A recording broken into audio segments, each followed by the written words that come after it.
Hello and welcome to the KOFISI Connect podcast, your source for a wealth of roundtable discussions on the workplace and business, as well as cultural news and trends from the diverse and dynamic continent of Africa. I'm your host, Richard Okenye, and today I'm very pleased to introduce Joram Mwinamo. He's here with us, a seasoned entrepreneur and now author as well. We're here to discuss how you can grow your business resilience in this very dynamic continent, but also sometimes unpredictable with the shifts and turns here and there.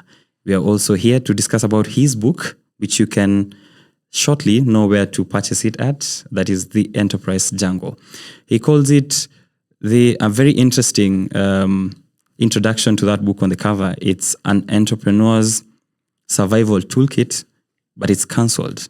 Halfway through, he thought, navigation is better. Mm-hmm. So it's crossed. So it's an entrepreneur's navigation toolkit, which makes it a bit more interesting for us to have a look at here. It's a practical navigation system for entrepreneurs and leaders who are trying to make it grow and succeed in high-pressure environments. But before I get ahead of myself and too excited, let me have Joram introduce himself. Talk to us a bit about his background in business before we get into the few questions here and there. Okay. Yeah. Thank you so much for inviting me into this podcast. I have to say, KOFISI has quickly become one of my favorite businesses.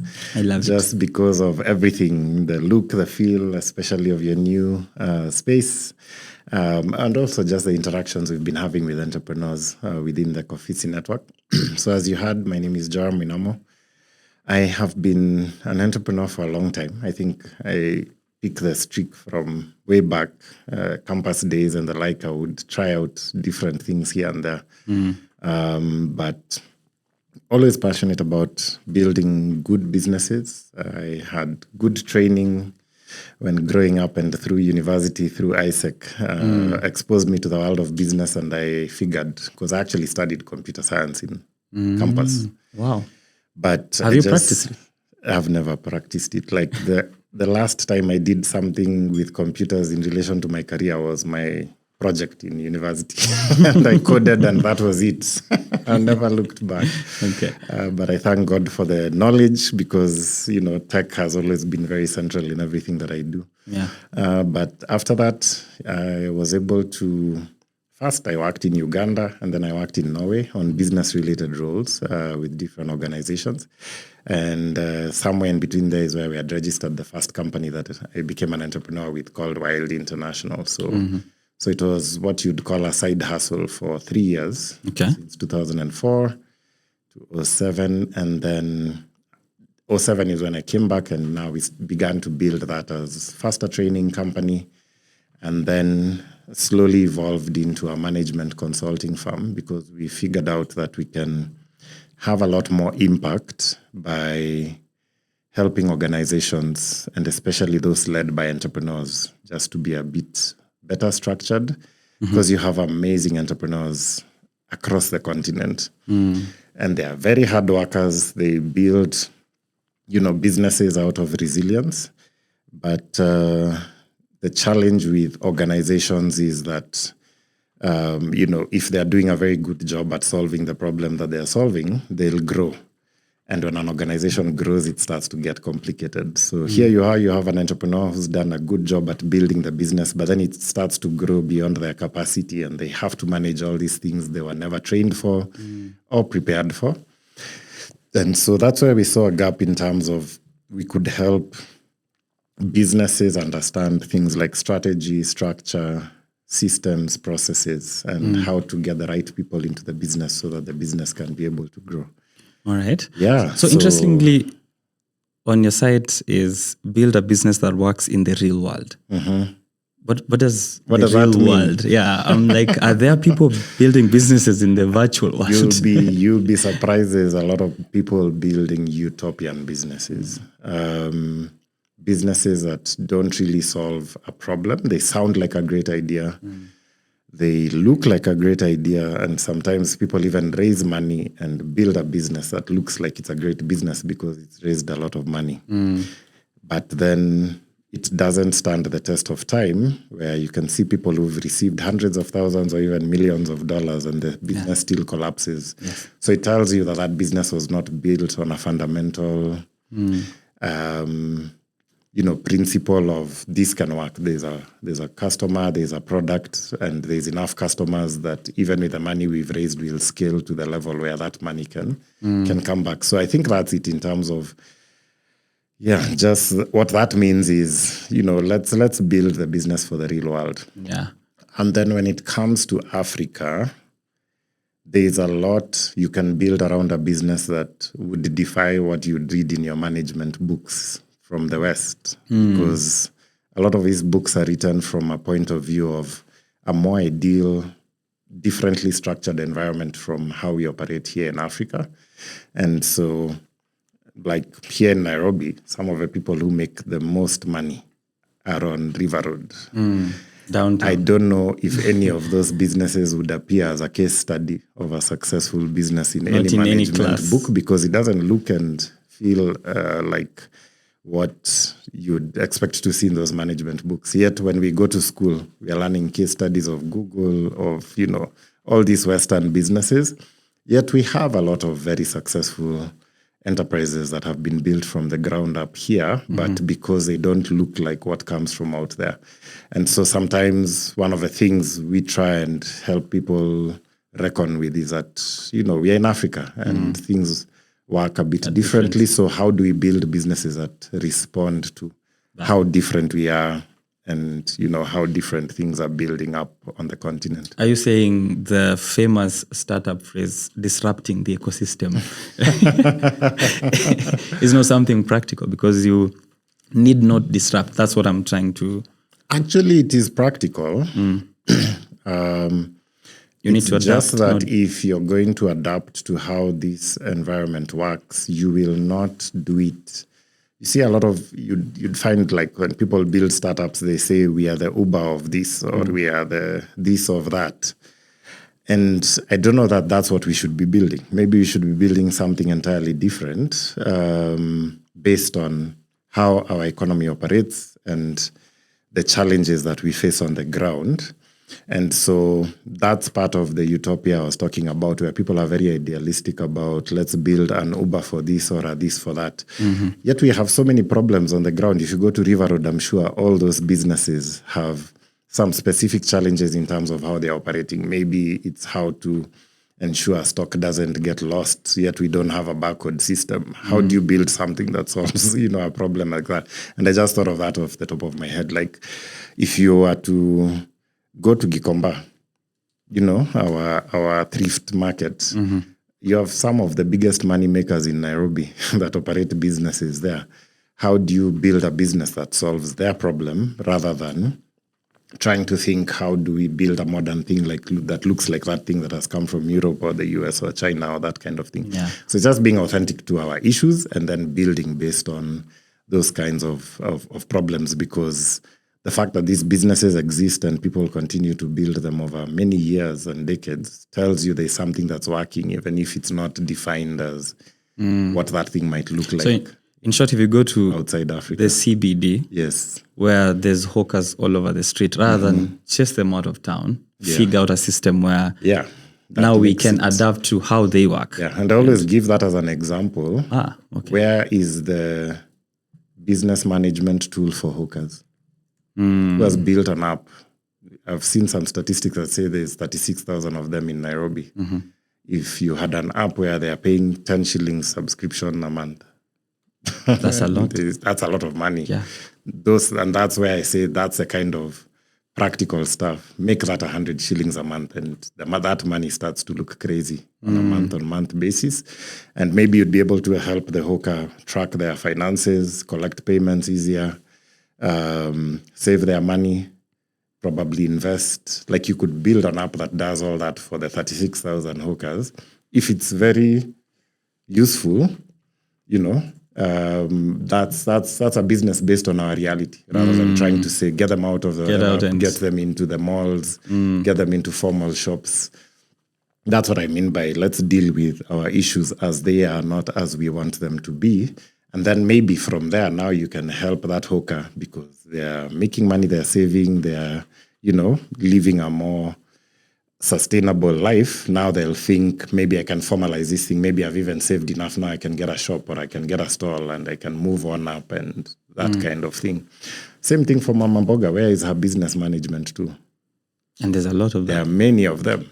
Yeah. So why are we building apps for some imaginary customer that exists rather than doing it for the customer that already exists? Very real world case scenario in Kenya recently. My most favorite example, won't mention names though, but there was a startup that raised a lot of money to try and fix food delivery for people like us in corporate offices. Yes. I'm sure you've already gotten the gist of this.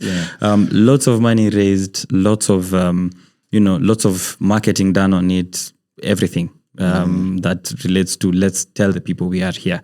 People did know they were here, but people didn't respond to whatever gap they were trying to solve because you are selling me Chapo Madondo at 300 bob, deliver it to my desk, but I can walk downstairs, KOFISI 9, and go across the road and get it at 150 shillings. Yes. So you are only solving the stairs, which I'm happy to walk out of the office and go grab lunch for myself. Yeah. So what's the... Actually, let me just tag on to that. I thought what that company should have done was figure out how do you get that guy downstairs with that kibanda, that small restaurant. How do you digitize the process of how you interact with them? Because then maybe they could have a wallet for you where you put money and then you draw it down every day. Like there's so much you could have built to help that kibanda to serve you. Maybe you'd be able to order in advance so that maybe you've digitized their menu. And so that, yes, you'll still go and eat there, but they've prepared exactly what you wanted. Because sometimes maybe you go and you ask for this and it's run out because it's not there. So because they were not able to plan ahead. So there's still so many problems they could have solved for that kibanda. And then now serve all the kibandas and then make people in offices be able to pick the kibanda closest to them. And then even if lunchtime catches me in another part of town, I still have access to the kibanda nearest through that app. That's what I mean. They should have built based on an existing business rather than trying to build a whole kitchen and match the costs of that business that's not paying as much taxes as they are. They have different operating costs. I think an app like that would have worked much better. We're going to have to redact that bit so they don't get a free consultation and be like, oh yeah, let's get back. We found the solution to this. Let me talk a bit about KOFISI before we get back to 2-3 questions. We've grown our footprint across Africa, now outside Africa, but let's speak about Africa because this is resilience across the continent. Locations across multiple countries. From your perspective, what do you see is the biggest strategic challenge for companies like KOFISI when we are scaling a physical location-based business like this one across a market? Is it regulatory? Is that the first thing when we land there? We think about regulatory. Is it, real estate norms maybe because we are in that business? Is it the currencies maybe? Local partnerships? I mean, it's quite. It could be quite confusing because again, not every country is the same. It's the same, So maybe even those people we spoke about saw it happen somewhere else and they thought they could bring it here. So what's that first? I think it's all the things you mentioned. Because like, for example, when I think about the real estate space, you'd find that, say, if you go to a place like Nigeria, I think people usually pay rent, the deposit is like a whole year in advance, and then you pay rent like a whole year in advance, for example. Like that's very different from how it happens in Kenya. It's usually like a 2-month deposit and whatever. I think if you cross to Tanzania, it's something in between the Kenya and Nigeria scenario. So that I think is a challenge of a continent where every country you go to has its norms in a particular industry. People operate a certain way. Sometimes that presents opportunities because, like, especially like for what KOFISI does, because of that issue of paying rent a whole year in advance, when you bring a different model, you're actually helping people conserve a lot of cash. I don't remember the numbers, but I hear there is just a lot of money held in that whole deposit thing in Nigeria. It's billions of dollars that are just seated there offering some kind of comfort, and they're not going into the productive economy. That's something that you could save people a lot of money. And so I think as you think about scaling a business across Africa, as you step into any country, the first thing is just to understand in your industry how different are the dynamics and how do those differences either present an opportunity or challenges to what could be your business model. So you'll have to keep adapting your business model to every country that you go through to be helpful, to work with people who understand it locally, and of course, people who can be trusted, people who would look out for your interests, because it's also very easy to come across people who do not look after your interests and take advantage of the situation of helping you to come into that market. So I guess the whole issue of get trusted people, figure out how your business model would work for that local environment and the differences that there are. And then if you adapt well. And so I always tell people, just start small whenever you get into a new market and give yourself time to learn. To look around. But what ends up happening is that, if you do a good job at learning the lessons quickly, then you can adapt your business and end up having a very successful business. I think I also tell people, just get in quietly, don't make noise. Don't do PR. Don't do the PR and get it going fast. And because there are people who may feel threatened and then they start to block you, and maybe they have access to the regulators in your industry and they pay them to ensure you don't come in. And that has happened to a lot of businesses. Or you start to get unfair competition and that kind of thing. So I say just go in small, go in quietly, learn your lessons. When the business has caught on, now you can start making noise. And it's a bit too late for them to stop you from getting started. Nice. Wild International. I was sure I was right that I have had an interview with someone from Wild International 2 years ago. Yes. I don't know if you watched it, but it was with one Robert Njenga. Okay. I have it here on my screen. I will watch it right after this. I don't know how that bypassed me. So 2 years ago, I was on TV doing these kinds of conversations. Yes. And I was like, this sounds very familiar from yesterday. Yes. So I went back yesterday night and searched it. Yes. I was like, that's me there with Wild International. We go way back. Yes. So that's Wild International was the company that I ran from 2007 to 2019. After we came up with a sandbox idea, which now I realize I didn't even describe. So Wild was doing management consulting in strategy for entrepreneurs. But whenever we would do that, we would realize that in the implementation of helping these businesses grow, there's other experts who would need to work with people in the field of like human resource to help with recruitment, HR policies and the like. People like accounting to help people do their books, management accounts and the like. Legal for if they are sued or they want to do a legal agreement, say with a client or something of a sort. So we started to partner with all these specialized, what we call now experts, but they're really professional service providers. And then we built a community of them around us. And then that's when the idea came. If we were to bring all these different professional services under one roof, and create a one-stop shop so that the entrepreneur does not have to go to different places or different brands to look for the services. So that's what gave birth to the idea of Sandbox.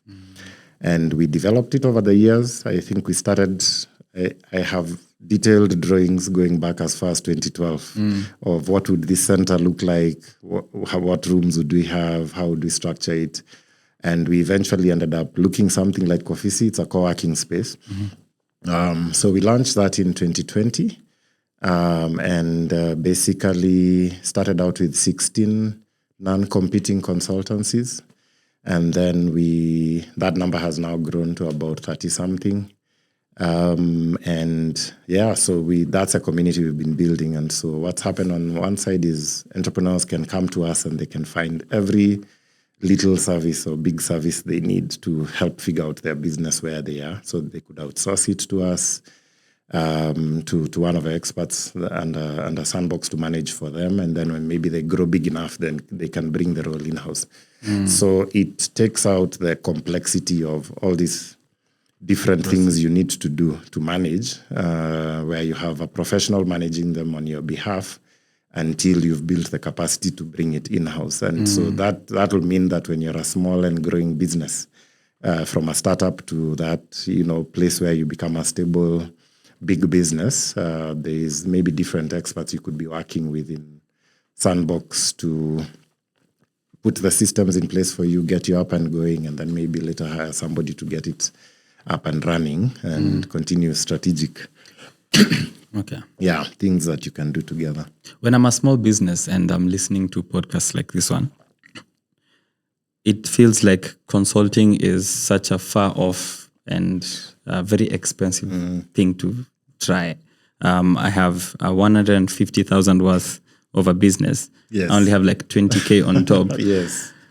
How dare I contact Joram to help me out? How does that work for me? You actually bring up a very important point. I think that's one of the biggest things we are always debunking. People think because their interaction with consulting services has been maybe when they were employed and their company hired one of these big 4 companies or big 3.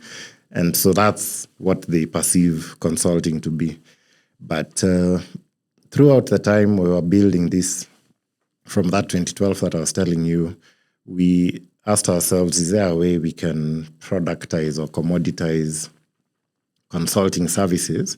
Which basically means, say, if you have a strategy process that can be 3 months drawn out, for us, we are like, can we break it down into its constituent parts and then do one thing at a time with that entrepreneur? So it might take a longer time, but can we do 1 day a month with them? They pay us some money so that they also don't have to have a big budget. So the way the model ends up working is that there are things we've created in terms of programs where you can come in as a cohort or a group, pay a little bit of money, but because maybe there's 10 or 15 of you paying 3K, 5K, 10K, the cost is more affordable. And you end up getting the knowledge of whatever it is that you need. You'll find some of our programs have this, almost something that looks similar to the business model canvas, because that's the one that's popular. We've created our own canvases for different topics. And so you'll find that you might be in a class with different people, but you're working on your business. So by the time you leave, you have a strategy for your business and you have actionable things you're actually going to go and do. So all these things that happen in consulting are not complicated. Maybe that's a part we've disrupted, where we've made it available for your average small business to have access to that knowledge that the big companies now have. Because, ask yourself, if a big company like, Kenya Airways still needs a strategy consultant and they have all these smart executives internally, what about you, the entrepreneur? You probably also need people to help you figure out things which you're not an expert at. Yeah. And do it at a lower cost. So that's how we've designed it and managed to make it happen. I like that point there, where it's, if KOFISI needs consultants, with all these people hired here, it means you do need one at whichever stage. Yeah, people misunderstand consulting. I always see online debates about consultants take your watch and then tell you the time. And then you pay for it. Yeah, and then you pay for it. So to some extent, we are like lawyers. We have also built a reputation in the market. But the truth behind consulting is getting someone independent who has no emotional attachment to ask hard questions and give you frameworks that can help you think through different things that can help your business grow. And that's the part I think people misunderstand or don't get to experience with a good consultant. If you have a good person independently asking you hard questions about your business, then it can guide you to make certain decisions about the direction the business takes. That's based on sound, management principles. Maybe sometimes there's regulation involved, and you end up taking those decisions to now move the business forward. And that's a value a consultant should add. A consultant should add value that your business is able to grow or streamline something or save costs or, those kinds of things. But I think there's a lot of PTSD based on the fact that many people experience consultants only when there was some downsizing that was about to happen. So they think that's all that consultants do. I'll be like, want to save costs? Yeah. Fire this guy. Yes. Which also, big companies actually use consultants as scapegoats for. It's not us who did it. It's that company that did the analysis and they told us we need to fire. So I'm sorry, I'm the nice one. The consultant is the bad one. They're the ones who propose that we fire people. Do you feel like the big four, I don't know now, it's like big 6 or 7. Yeah. Do you have some, you guys have made this thing bad for us? Because I think that bad rep mostly comes from that side. Yes, I think there's a lot of things that have happened globally that have stained the reputation of consultancy firms, especially conflict of interest issues. Because sometimes you have a consulting firm that's consulting for a government on what tax policies they should change.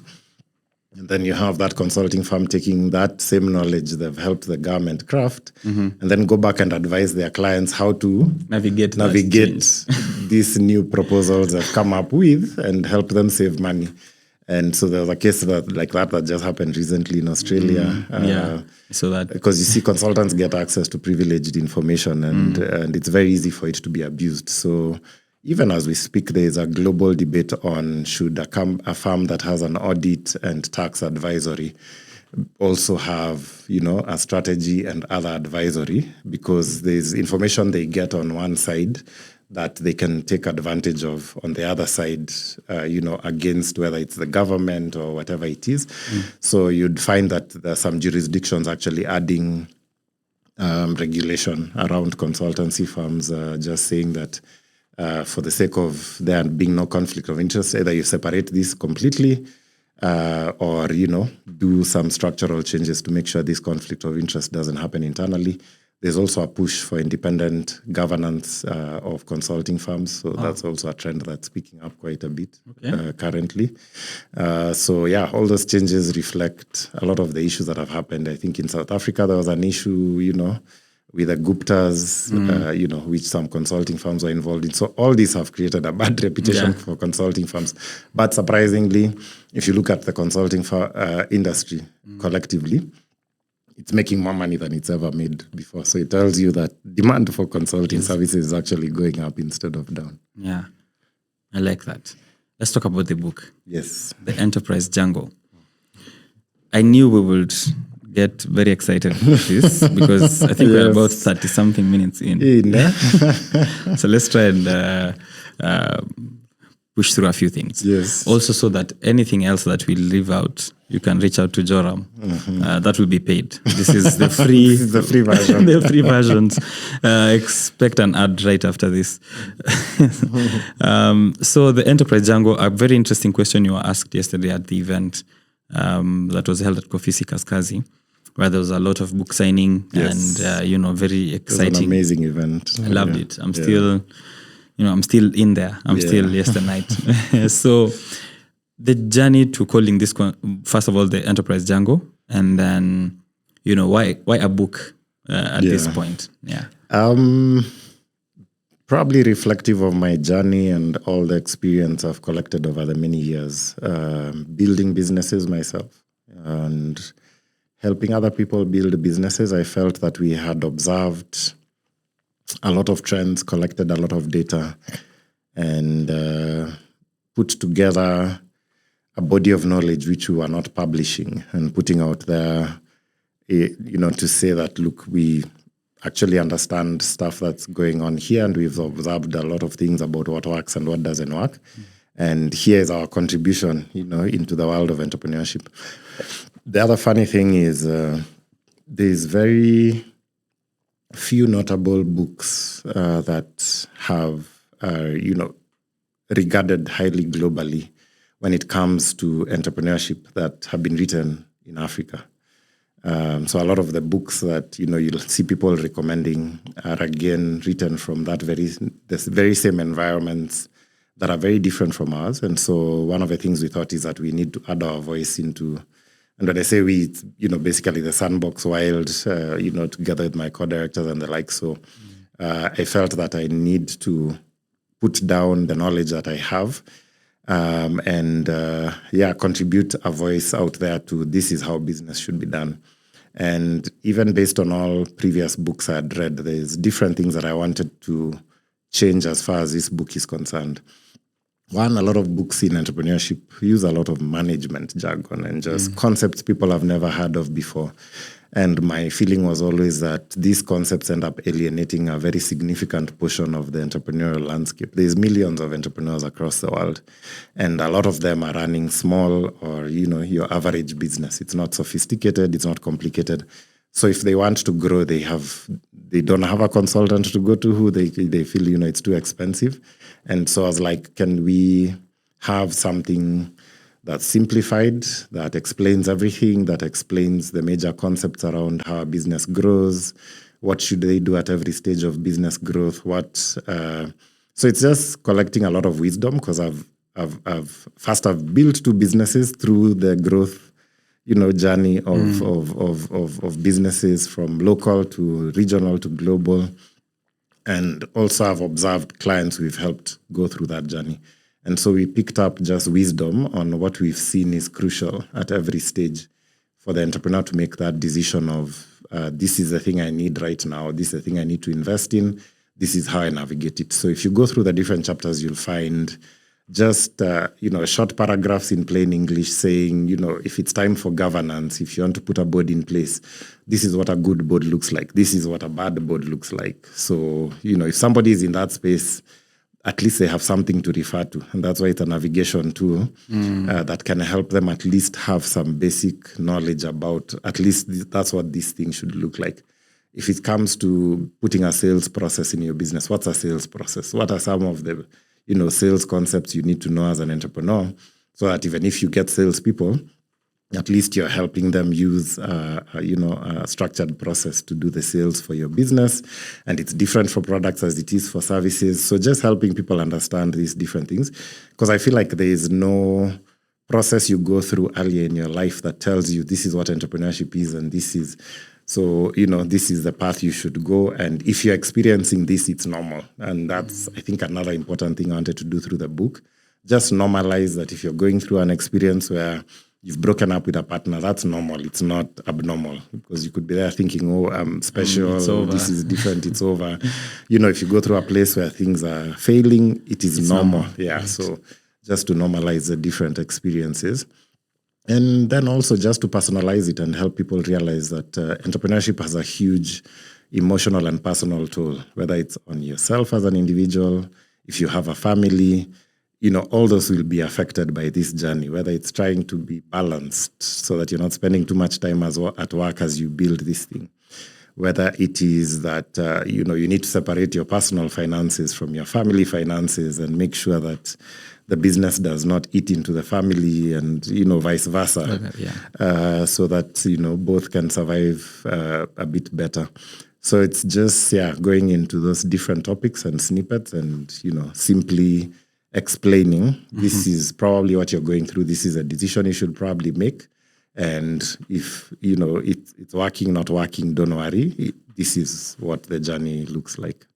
Yeah. Is building a business a forever thing? Is it something I will have to keep doing? It's interesting because I thought about it yesterday. Yeah. I remember even one time when I was talking to a friend mentioning how I felt with where my business is now, we should have been much further ahead with all the work that we've put in.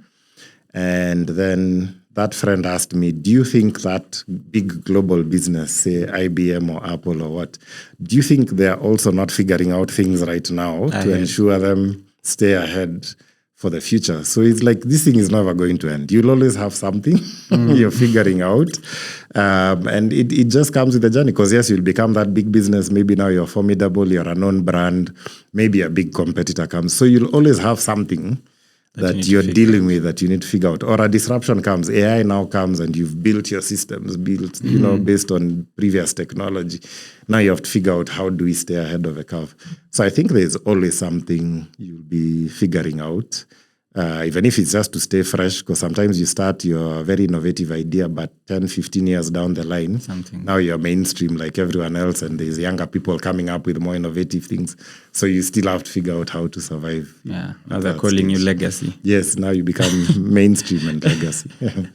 Oh, nice. So never stop building. Yes. Don't just, not just founders, just builders as well. It's a forever thing. Where do we get this book? So right now, so it depends on where you are. If you're in Kenya, there are bookstores that have it. So if you go to Nuria, Kibanga Bookstore and Bookstop, there you'll already find it. By hoping that by the time this podcast goes out, it will be at Textbook Center. We've been in the process of onboarding there, and it'll largely be in those ones. But if you're also an Amazon Kindle person, or if you're abroad, you can find it on Amazon. There are some countries that have a print version that you'll be able to get. Or if you're the one to download on Kindle, you can also download on Kindle. So if you go onto the Amazon bookstore and just type in the Enterprise Jungle, or even Google it, now there's enough traction on it that you'll be able to find a lot of information on it.